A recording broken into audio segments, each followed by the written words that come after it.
Hello, N4H&H here with the Yaesu FTdx10. I just want to show a couple of simple things here that you may or may not have discovered by now, especially if you haven't gotten into the memory mode of the radio. Boy, 17 meters is doing great today. This guy in Texas, that's with IPO turned on, and he's killing. I worked him a while ago. But what I want to show you is, I shot a video about the sensitivity, using the custom select button to assign level, the top left, to the MPVD here, the multi-purpose VFO outer dial. And so to get out of that, you have to press one of the choices. And, it looks like a ionospheric pulse went across. Maybe, no, that second one, I think that was a lightning. We've got storms coming in the area. But if you watch the video on this, the custom select button, doing that, you can then adjust the level sensitivity, really, of the scope here. And the scope in this radio is driven from the SDR stage, as many are today. So, in fact, this is a super heterodyne receiver. The main purpose of the SDR part is to drive the scope. So I can adjust. You see, that's noise coming in right there. So I can use the outer dial here to adjust the sensitivity of that. Whether you're using the traditional waterfall or whether you're using the 3D version of it, the same adjustment applies. So what I want to show you is, though, it's a little bit tricky going back and forth between that and when you go into memory mode. So I'm going to go to memory mode with the V/M button here. Now you could also press M, and that'll bring up your memory list, and you can go through there with your function key. And I do have a lot of frequencies programmed in there. And the cool thing about it is if you put an SD card in the radio, you'll never lose those because you can always recall them. Now you can bring up a memory simply by finding it. If I want to go to 5.405 USB, I locate it and I press the function button, and there I am. But another way to do this is to press the V/M button. So you go to memory mode. Okay, I'm in memory mode. But then, in order to use the MPVD dial to move through the memories, you got to long press the StepMCH button until it starts blinking. And as long as it's blinking, you're set. You're good to go for, just make sure you can see the blinking.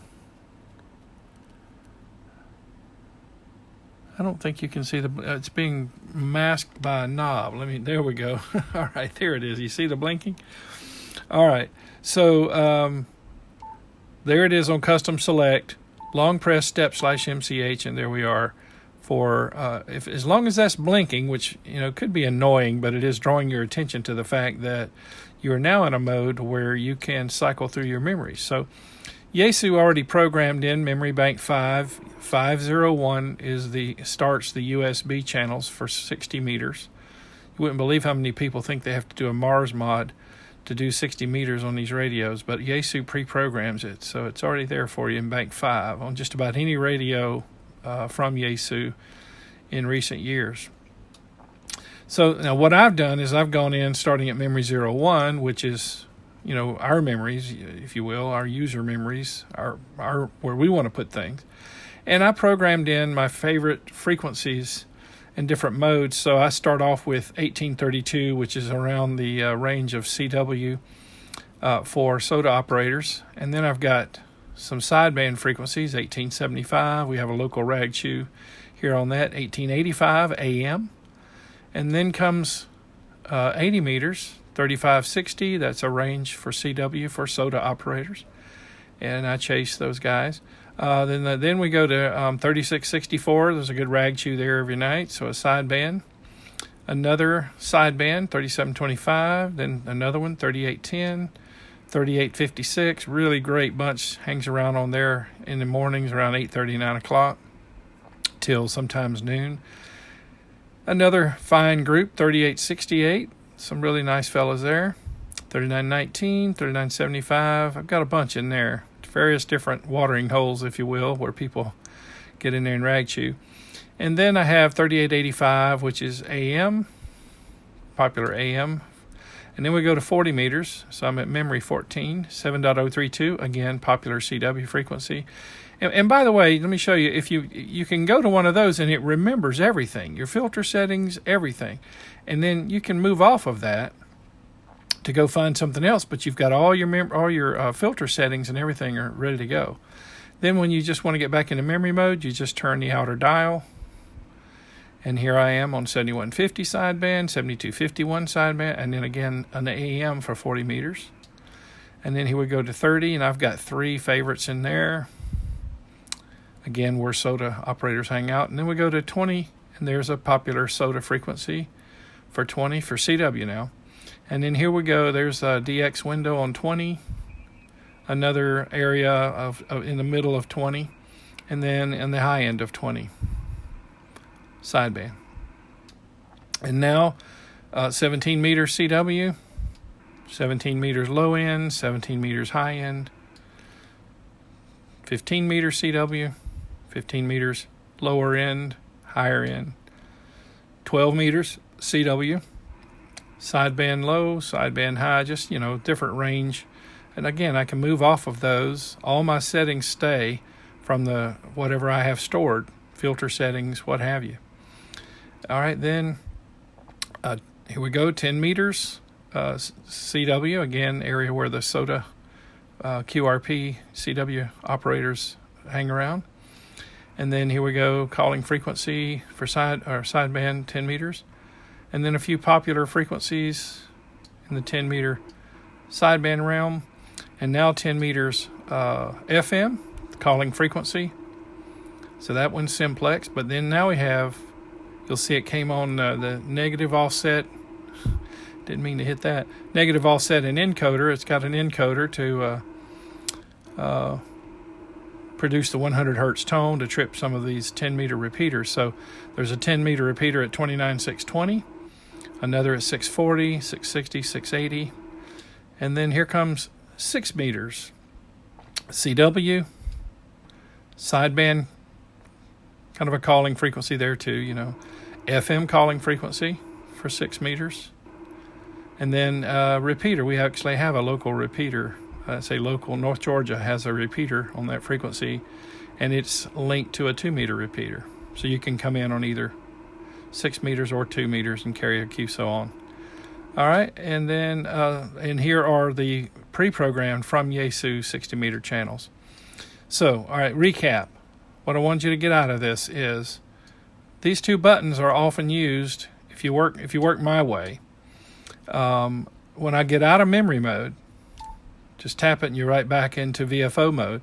Then I usually switch it right back over to where I'm adjusting level, which is what I had set through custom select, long press, level. And then if I go back into memory mode, I usually long press that and go in there where I can cycle through the channels. So that's how it works, in case you haven't explored that area of the radio. And once you figure it out, it's not hard to do. I don't think it's extremely intuitive. Now, the other option is you could just leave it here, and instead of using this button and going, or the outer dial and this button to cycle through the frequencies, just switch over to memory mode using the M button, and then you can look for whatever frequency you have. Look, I still haven't used nearly all of them. But let's say I want to go to 7251, memory 16, and I'm there, and I can still leave this set to do the level. So just a few little convenience features I wanted to go over there with you on the FTdx10. All right, and boy, do I have that set too sensitive. Here we go. All right, hope you found that video helpful and informative. I do appreciate you watching, and thank you Patreons for helping me keep this channel going. You are so valuable. Every amount helps to offset the cost of doing this. I do appreciate you. If anyone else would like to become a Patreon, please do. You can go to www.patreon.com, patreon.com/N4HNH. That's www.patreon, patreon.com/N4HNH. And I want to let you know something. So we have a drawing scheduled for June 30th for paid Patreons. We'll draw names, and that person and I, whoever gets drawn, we'll spend an hour on Zoom just talking ham radio and hanging out, right, over Zoom. But I found something out. Patreon bills on the first of every month. So in order for everyone to be a paid Patreon by the time we do the drawing, you would need to join by end of May so that they can bill you 1st of June. So what I'm going to do is I'm going to extend that. We won't do the drawing until the 2nd of July. That way anyone who joins in June will still get into the drawing. If we do the drawing on June 30th and you joined on June 3rd, you would not be eligible for the drawing. So we're going to extend it to where the drawing won't take place until after the 1st of July, allowing time for the billing to take place. Again, $5, $10, or $20 a month. Every little bit helps to defray the cost here to do this channel. And so please consider becoming a Patreon and support this type of content. And again, if you would, please like the video and subscribe to the channel. That helps us out as well. And don't forget, if you do subscribe, click the bell and you will be notified the next time I upload a video. All right, with that, I want to say 73. Thanks for watching, and this is N4HNH.